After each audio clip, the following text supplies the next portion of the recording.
So today I'm running a little bit late. I'll still make it to work on time, but it's definitely cutting it closer than I like to. And that made me think about a difference I've noticed when it comes to how the US and the UK treat tardiness. So in the US, you're taught to be very punctual, at least I was, very, very punctual. A mindset of basically if you're not 15 minutes early, you're late. There's pretty much no excuse for being late in the US, at least in my experience and the places I worked.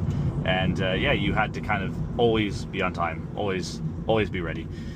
It differs a little bit than my experience in the UK. So I've come from that mindset, and here in the UK, I find that people are a lot more understanding when you're late, and it's only people who are constantly late that they're upset about. So like, for example, you know, if once or twice a month someone shows up a couple minutes late, most jobs in the UK, I've noticed, that won't even really bat an eye on it. As long as there's communication in the UK, I notice nobody really cares. You know, it's like, oh, sorry, you know, kid did something, kid threw up all over my clothes, I'm going to be 10 minutes late. You know, people in the UK seem to not mind so much, where in the US it's kind of thought of like, oh, there's no excuse for that.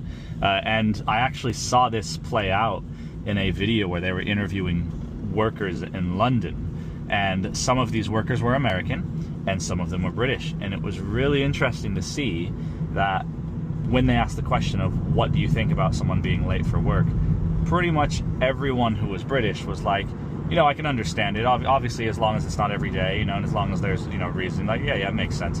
Whereas pretty much everybody they asked who was American was basically like, yeah, there's no excuse for being late, like, they're a horrible worker, they should be let go, that's terrible. It was really interesting to see. And I've got to say, I have come to appreciate the more relaxed, human understanding, I guess, way that the UK does it. I think it's beautiful, it's nice, it takes a lot of pressure off yourself. You don't feel like you're gonna have your job under threat because, you know, your baby pooped itself last second before you left the house or anything like that. It's really nice.